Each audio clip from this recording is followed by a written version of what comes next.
Welcome to Municipal Affairs.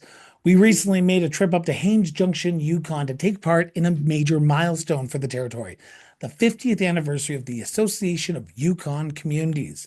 Over the 3-day convention period, more than 150 delegates from all corners of the territory and across Canada came together to talk about the challenges they're facing, the common ground they share, and the future they want to build together. With a territorial election expected later this year, it was the perfect opportunity to sit down with mayors and community chairs to ask some important questions. What do they want the political parties to focus on heading into the election? And what do they need from their next government to help their communities thrive? Now, we sat down with a member of almost all of the municipalities for a one-on-one interviews. Here they are. Mayor Hancher, there is an important election coming up in the territories here. Now, party leaders are going to be crisscrossing the territory, I apologize, and they're going to be speaking to mayors like yourself. As the mayor of Watson Lake, what are you hoping to hear from party leaders as we get closer to this territorial election? We're hoping to hear that they're prepared to take some serious steps towards community safety and things like that. Community safety, we're talking policing, we're talking mental health, we're talking bail reform, if that's a big part of it. I think for everywhere in the Yukon, but our town is not exempt from those issues. Are you looking for them to advocate towards the federal government? Because the revolving door that everyone hears about? 100%. Yeah, we've had some issues with, obviously drug trade and crime associated with that in our community. Is that really a big issue? Because when I spoke to the mayor of Teslin on this episode as well, and yourself, it seems like there's a drug issue in this province, is there? There is. Really? There is a major drug problem. And you think it's more of a big city issue. You don't think of it as a smaller urban center. It really is impacting every single town and city in this country, I believe. And what are you hoping from the next government to help address that? So we need increased investment in mental health supports, mental health and wellness supports, treatment options, aftercare options, and then, of course, the people that are bringing these things into the communities need to be held accountable, because, as you mentioned, people are arrested or whatever, and then they're let out almost immediately on conditions. And so what happens if they don't? If the next territorial government, I'm kind of playing a little bit of a hypothetical here, but what if the next territorial government doesn't do that advocacy work, doesn't come to the table and help with addressing community safety? I mean, then I guess we would probably take it upon ourselves with AYC to potentially just advocate the federal government on our own, because I know for a fact that this is not just a Watson Lake issue or a Yukon issue. It is across the country for sure. So, okay. Do you see FCM playing a role in that as well? Because as AYC president, you're alongside FCM. Definitely. FCM is obviously a super important partner for AYC, and they're doing advocacy days every year, and the community safety piece has been a component of their advocacy. I should just clarify this. Are you saying that Watson Lake is not safe right now? I'm saying it's not what it used to be. Okay. So you used to be able to leave your doors unlocked. You used to be able to leave your car unlocked. You didn't have to worry about things like that. That's not the case anymore. You can't leave things in your vehicle. You really have to just be mindful. And there's it's an unfortunate situation, but it's just the reality right now. And as president of AYC, I know that the platform, the policies are going to be coming out here soon, but looking at the larger picture, I spoke to some mayors today about housing, infrastructure, recreation, which I never thought was going to be an issue that I would ever talk about, but in Yukon, it is a massive issue. Municipalities are looking for a partner, it sounds like. Are you looking for a partner from the next territorial government, whoever that may be, whether it be Liberals, Yukon Party, or NDP? Yeah, I think that's crucial. Yeah. I think that, we're not, especially the smaller communities, we're not really in a position to take on these huge issues on our own, and we 100% need to partner with the Yukon government, whoever forms the next government. That'll be a crucial partnership for us. What's the one parting message that you want residents of Yukon to know about what's going on behind the scenes in the municipalities and how they can help municipalities advocate for the betterment of their communities heading into this territorial government election? Ooh, that's a good question. I ask the tough questions It sometimes. is. I think it's important for them to stay informed with what's happening. I think and engage with your councils. Go to meetings. Read the minutes. Go to the website. Even I don't know, but just stay informed. Yeah.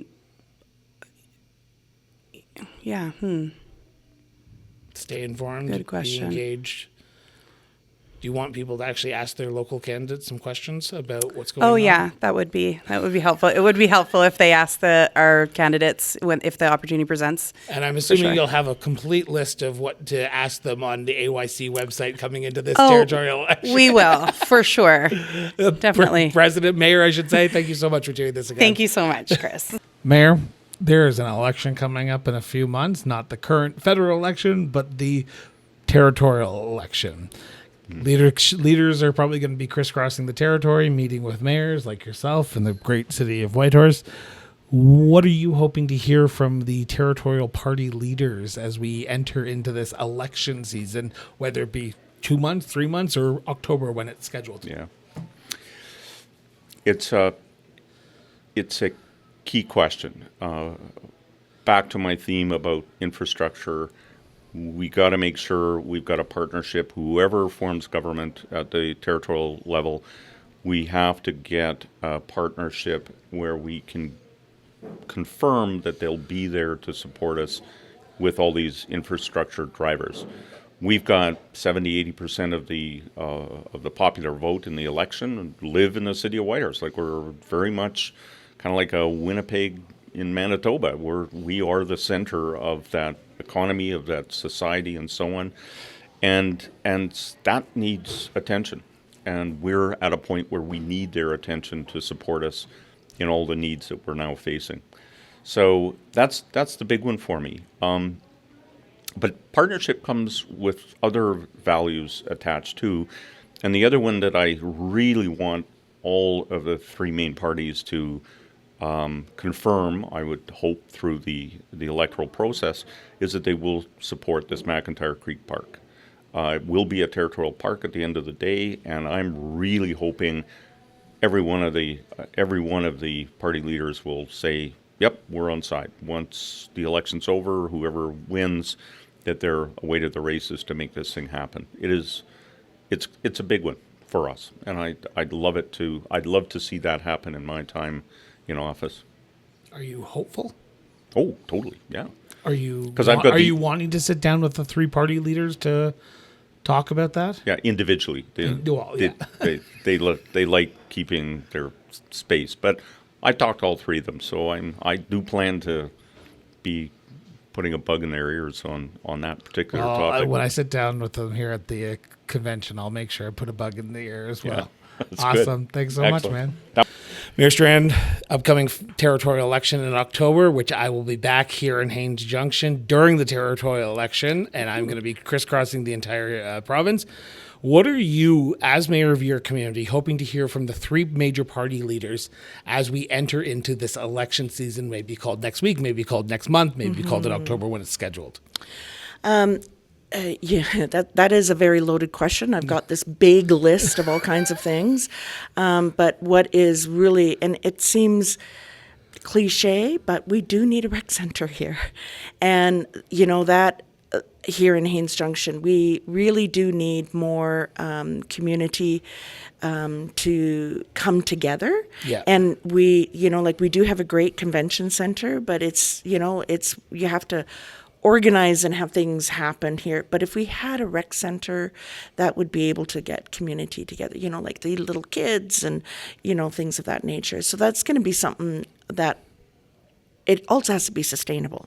Yes. We have to be able to, so I am a little bit curious. I'm a little bit nervous about what, with the tariffs, like what is going to happen with our economy and how do we, so I think, after the federal election, wait a few months, see what's going on, and then how do we ensure that that we are going to be able to be able to survive, be able to, Can I just Yeah. sort of challenge you? Yeah. Not challenge, but I just want to clarify something. So what happens if you don't get a rec center? Are you saying that the viability of your community rests on the rec No. center being here? Because I spoke to RPay, I think it's called, Yeah. and they said they work with municipalities. What happens if you don't get a rec center? We will have to rethink some things. I think that the community, again, I'm going to go back to Doug Griffiths. Yeah. His talk is our council is really pumped right now after listening to him, and I really think that we need to have our community people, the people itself, come together and really really identify who we are, like really think about a 50-year plan, a 50-year vision. We really need to do that, and I think that would be absolutely fantastic if we do that. The other piece, if I can circle back now to one of the other parts that I'm really, it's really near and dear to me in terms of our Arctic sovereignty. We really do need to have some safety. Safety is really big for me here.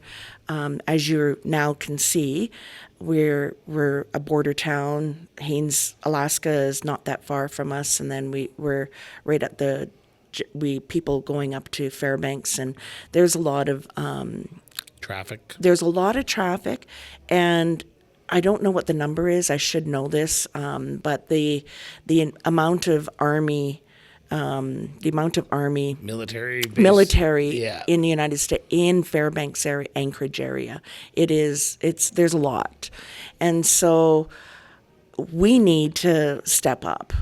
Canada really does need to step up, and I think that the Yukon we need to be pushing a bit more. I know that Inuvik is getting a new base. Potentially, depending on who wins, but yes. Yep. Or they might, I think they both, Liberals and Conservatives have both. For those who are watching this after the election, I might not be 100% correct, but I think during the election, they both announced that there would be a base in Inuvik and a base in Iqaluit. That's right. I also heard that there is the potential of us getting a naval base Yes. here in the Yukon. Great. What more can we do? We do need to have that, and that is something that I'm really passionate about right now. Just being a border town. I love our Alaskan family and friends. I really do. But there's still things that I have a little bit of it's something in the back of my brain that's. Well, let's hope that they address it during the territorial Yeah, election. yeah. Mayor, thank you so much. Yeah, thank you. Mayor, big election coming up, and we're not talking about the federal one. We're talking about the territorial one that is scheduled for October of later on this year. As the mayor of your community, what are you hoping the party leaders address in this upcoming few months heading into this election campaign? So how long do we have again? As long as you want. Yeah.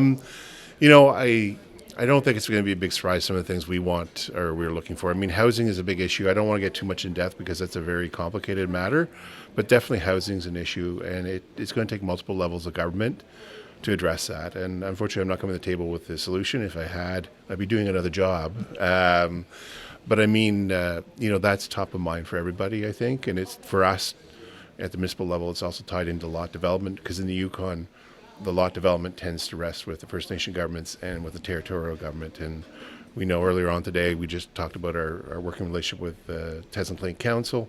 So locally, that's important. But the other part of that is working with the Yukon government. So that's important from a housing perspective. Housing comes with infrastructure challenges, though. I can imagine they go hand in hand as well, right? It absolutely does, and that leads us to the next big thing. Not a surprise. I think you're probably hearing this as a theme across from Third all. time I've heard this in these conversations. Infrastructure, yes, and infrastructure funding, and all the reports we're getting from, the federal government, and the federal government says, we're a little stretched. Well, the Yukon government starts echoing that because they get a lot of their funding for infrastructure from the federal dollars. So, we're concerned. Our infrastructure, in Tasman, we try to keep up with it, but we know we have a lot more, need for infrastructure. partly for some new stuff, but we got some stuff. The infrastructure is starting to age. I mean, we have tried to keep up with it, but it's going to be a concern. And the problem is, if you kick it down the road too far, then it is a huge concern and a huge expense. So party leaders are going to be crisscrossing. They're probably going to be picking up the phone and calling you over the next few months. What's your message to them? Again, there's what else can we talk about? When we talk about housing, we talk about infrastructure. Emergency preparedness comes up a lot, and then there's two parts to that. There's mitigation, so permanent mitigation. In our community, it's berms, because we're on a big, huge lake. So we Beautiful have lake, too. A beautiful lake. Got to see it finally, guys. Except in June, if it floods, then it's beautiful but dangerous. And we did have a flood in 2022. Luckily, we were able to do a proper response, and we've been doing permanent mitigation. But, wildfire, we've got a joint community wildfire protection plan with YG, Teslin Clean Council, and ourselves. So we get the plan, now we've got to implement it. Well, to implement it, that takes dollars. But that's part of it too, is mitigation. And on the response side, even though, you try to put as much mitigation, I think today I heard, $1 of mitigation is equal to $11 worth of response. Yeah. But the reality is you're still going to have a response. And for that is getting the people in place at the territorial government who can help us. It's a joint effort, response, some local, because we have all the local knowledge, and at the territorial because they have the experience that we might not have in a small jurisdiction. So that, we're going to be talking about that too, in addition to housing and infrastructure. Community safety is another thing that's Really? Community safety. Yeah, I know. That's It seems so. I'm not trying to be coy about that. It just, I didn't feel unsafe when I was through Tesla. No, I think it looks a little different here. It's not about, I think City Whitehorse, you talk to them, they've seen a lot more activity of what you're talking about. Our community safety is, we're worried about the growing drug trade, and the numbers are startling. How much the amounts of millions of dollars of drugs that are coming into the Yukon. It's a symptom of a broader issue, I think, across Canada. It's a policing thing that dealing with that drug trade and putting in measures in place to start hampering it, if not it'd be great if they get rid of it entirely. But unfortunately, the reality is, it's about stopping that flow, and which helps us with the other part of the community safety thing, which is the well-being. We've got people with opioids issues. They're different from the policing thing. I mean, some of them will get trapped in the law or caught up in the law due to their habits, but they're actually dealing with trauma or some kind of well-being thing, and there needs to be proper supports in there for them as well. And in a small rural community, it's really hard. We're a really small community, but we need that just the same as Whitehorse does. And it's going to look different in our community, and how we approach it is going to be different. But we need the support, whether it's financial or whether it's expertise, to start addressing this. Both sides of that. The drugs that are running through the communities, and then addressing those people with problems who are the clients of those drug dealers. And so you need to tackle both of those. Are you optimistic about the next territorial government being able to help address some of these issues you've lined out today? Well, you'd like to be optimistic. I think the world's gotten a lot more complicated, and there's a lot more, an academic term is wicked issues, which are very complex issues. And I think there is a list of those I think we all know about. They're not getting any easier. And I guess part of it is I'm optimistic that we'll keep working towards it. Whether we're going to solve any of these issues, I don't know. But the important thing is we need to keep working on it. At a community level, it's absolutely crucial. My council, Teslin Clean Council, we're on board with working with our community, and it really, on all these issues, especially, the community safety piece. And that's where we come in, but we also need Yukon government at the table. And the feds. Yeah, and the feds. Absolutely. You're 100% correct. Am I optimistic? I don't know. I think I've been in municipal politics a little bit too long. I might be getting a bit jaded at this point. No. I'm trying not to be. And I'm a very optimistic person, but I think what I'm trying to say is you need to be realistic too. Yeah.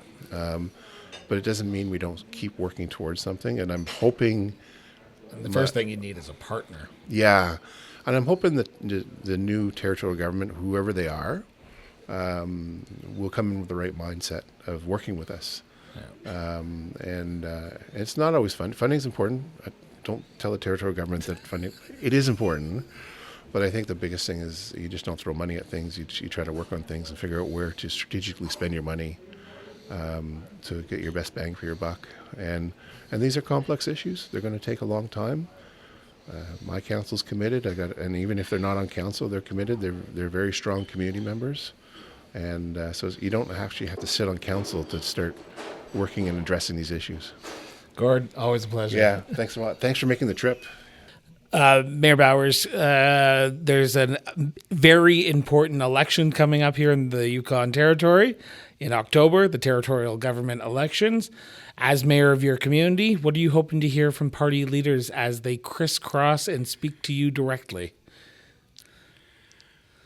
And we are talking to all of the party leaders. We're hoping for a continued or an improved even relationship with them, with AYC.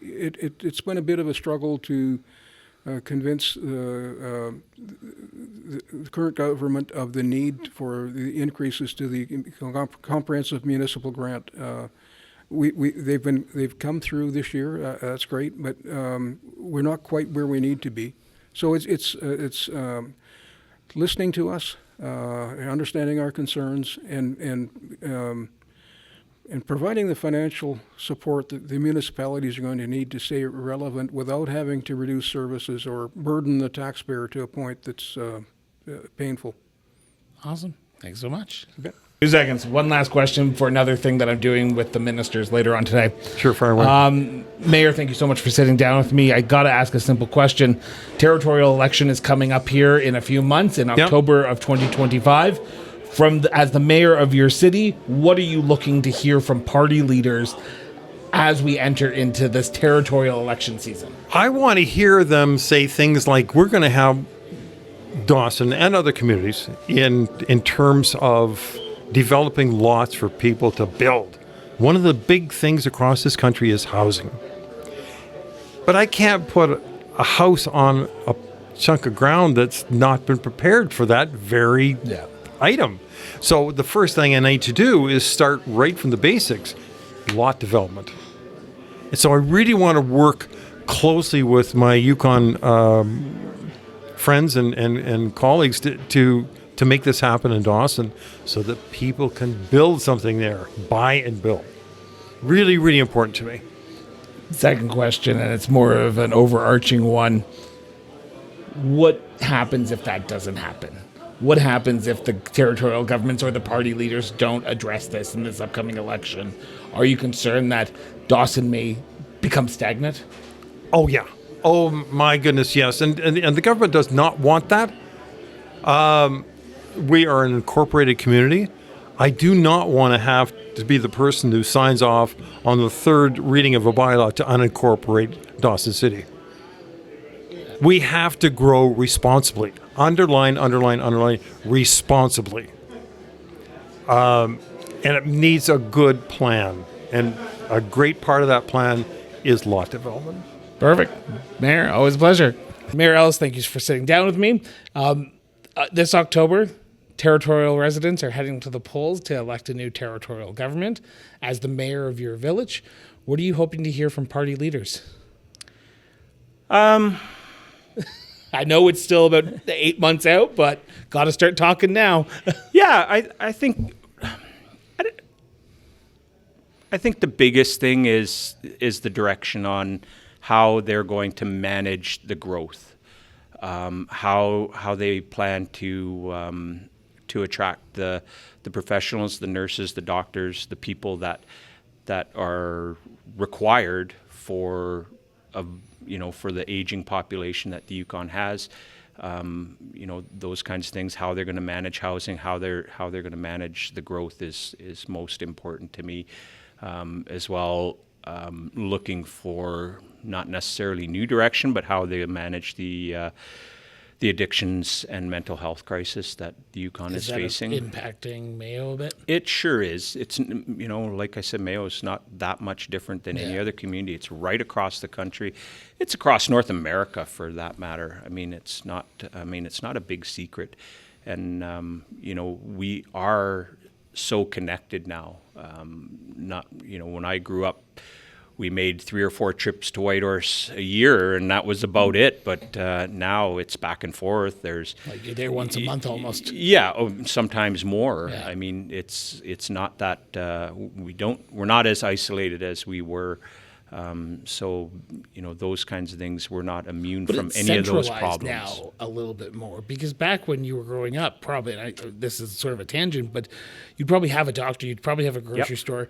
Now, 2 hours to Whitehorse may not seem like a lot compared to when it was in the 70s, when cars weren't as fast, they weren't as reliable. Yeah, the highway was gravel. Exactly. So, do you want to see less regionalized or less centralization and more regionalization, and get more of those staples that once were in Mayo back in there, whether it be a doctor, a nurse, a practitioner, so that way people don't have to go to for Whitehorse? sure. Because the problem with for somebody that's very mobile, somebody like me, I don't mind. I can head into Whitehorse, but it's that aging population, or that segment of the population that can't drive into Whitehorse or doesn't have somebody to drive them into Whitehorse.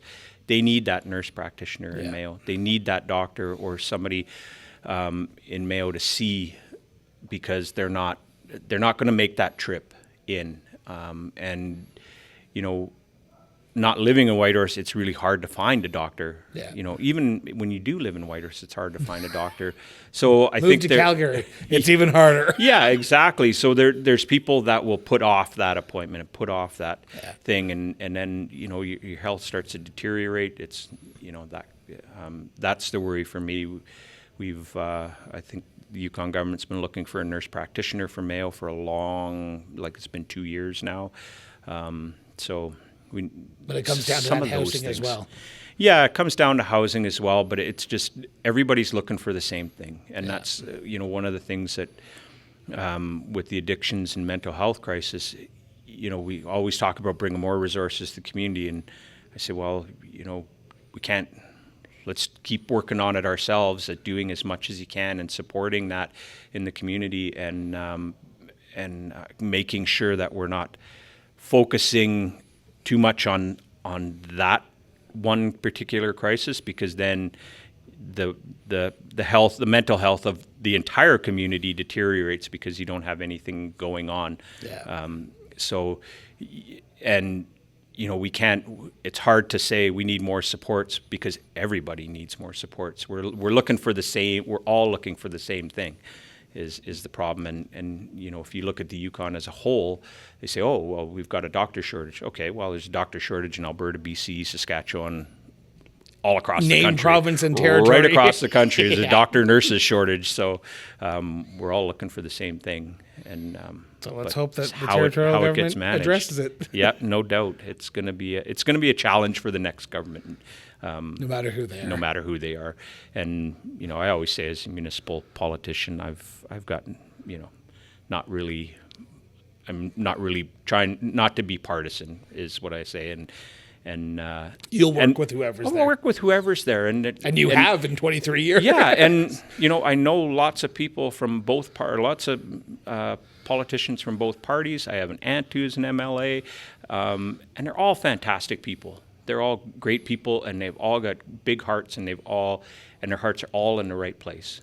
And we may disagree on how to get there, but we all know that we've got to get there. Awesome. Thank you so much. Councillor, thank you so much for sitting down with me. There is a big election date coming up, not the federal one, but the territorial one in a few months in October. Party leaders will be crisscrossing. Local candidates will be out door knocking. What are you hoping to hear from party leaders as we get closer that would help the LAC of Mount Lorne? The very first and most important thing is unequivocal. We want an increase in CRAG funding, which is our community recreation grant program that's run by the territorial government and that hasn't increased in, I believe, nearly a decade.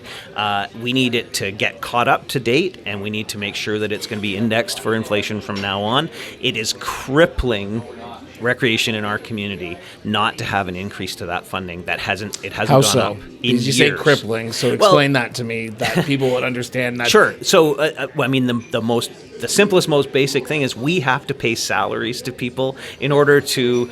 We need an executive director. We need a recreation coordinator. We need a facilities person. We have to pay those people salaries that are competitive with the salaries that are paid by municipalities, by the Yukon government, by other private sector people, all of whom are indexing and increasing their pay according to inflation and according to basically the cost of doing business today in our economy and in the human resource climate that we have. We can't do that. Or certainly we struggle to do it. We have to cobble together things from different places, and we have been struggling for several years now to try to recruit and keep that staff that we need in order to mobilize all the volunteers and to offer those programs that kids need. And that's not actually even an LAC function. That's done by our community association. But because of the nature of this weird LAC thing that we have, where we are responsible and elected, but we don't actually run the services, those are just done by community organizations. The only mechanism we have for solving this problem is to push the Yukon government to provide that extra funding that we need. And they've recently increased the comprehensive municipal grant for municipalities, as they absolutely should have done. It's got a nice formula, it's indexed, and it's all of those things to make sure that communities that are organized as municipalities can provide those recreational services and other services. But for the LACs. But for the LACs, that hasn't been the case. And so that is by far our top priority. We're presenting a motion at the AGM of the Association of Yukon Communities asking all municipalities to support us in this. It's something that the LACs all agree on, that we are really, really treating as our top priority right now. So sort of the other end of that story is, what happens if they don't? What happens if they don't increase that funding? Are you concerned as chair of your LAC that if the territorial government, whoever that will be after this next election, if the funding doesn't increase, your community could lose those recreational jobs and make people less inclined to move to the community, because recreation brings people to a community? Yeah, and and our community has a wonderful reputation for offering great recreational services. So we wouldn't want that. I'll say first of all, I actually think all parties and all candidates are probably going to agree that this should happen. So I'm not expecting a lot of pushback on it. It's just about priorities, right? Obviously, there's a lot of different competing priorities. I want them to understand, though, that this is a priority. And the consequence, though, is that our community essentially has to kind of go back on its haunches and say, well, what can we do with the money we have? Let's start cutting some of these services. Let's not groom these trails. Let's not, apply for more funding to offer more programs because we don't have the capacity to do the reporting on the funding that we received, right? Those are the kinds of things that mean that the services that have been provided in our community, the seniors cafe, the kids bunny rabbit cross-country ski, club, the community garden, the Zamboni. Yes, we have a Zamboni. We're at least that big of a community. Those things are going to get cut eventually. Maybe not tomorrow. We'll keep working. It's not that we're going to stop working hard to make those things happen. And I can't take credit. The people in our community that work hard to make those things happen, I'm sure that some of it will still happen, but we're going to have to start making harder and harder choices every single time. And I just don't think that that's the territory that we want to live in, the community we want to live in. And I will add that although we have these lovely facilities for people in our community that I know all of our citizens really enjoy in Mount Lorne, lots of people from Whitehorse come and enjoy our ski trails, and lots of people from Whitehorse come and do recreational hockey in our rink. And and people from Carcross and people from other communities too, right? So this is the kind of thing that actually floats all boats. It's for everybody, and yeah, we're asking for it because we're not asking selfishly. I don't think for just for Mount other Lord. LACs This will affect other LACs. Actually, affect some of the municipalities as well. I believe Faro and a couple of others also receive some of this funding. Some First Nations receive some of this funding because the territorial government rightly recognizes the importance of recreation. Yep. That what they haven't recognized is we should probably do something to make sure that funding grows over time, because otherwise it's just going to, the things we can do with the money shrinks and shrinks and shrinks and shrinks and shrinks. And so that's again, the top priority. If it doesn't happen, I mean, we won't shrivel up and blow away, but we certainly won't be able to. It'll be harder to offer those basic amenities to people who live in our communities that we want. And I would say, above all, that's kids and seniors. Yes. They're the ones who benefit the most from that, and everyone does. But I think they particularly rely on that stuff because they're not people who are driving in out of town, out of Whitehorse every day. Lots of middle-aged and younger adults are commuting to work. That's fair comment that they're doing that. Maybe they can go to the CGC after work, or they can do those things. But there's lots of people in our community that can't do that, and they're never going to. And we don't have public transportation. That I could go on about other Public priorities. transportation. That's a thing we'll talk about maybe the next time I see you in a couple years. Awesome. We'll want to take a moment and thank everyone for tuning in for another episode of Municipal Affairs. Now, we hope you've enjoyed today's episode and gained some valuable insights. We also want to take a moment and thank those who have made the trip up to Haines Junction, Yukon a success. And take a moment and thank the team at the Association of Yukon Communities for having us during the 3-day convention in Haines Junction. We look forward to being back in Yukon later this year for the territorial elections. Now, to stay in the loop with all of our latest episodes, don't forget to subscribe to the show on your favorite podcast platform or YouTube, and follow us on social media. For even more content and learn more about the stories and people we feature on this show and our sister shows, visit us online at crossborderinterviews.ca. Now, your support means the world to us, so share this episode with your friends, your family, and yes, even your community, and help keep the conversation going. Until next time, stay informed, stay engaged, and we're back with a brand new episode of Municipal Affairs later this week. Till then, everyone.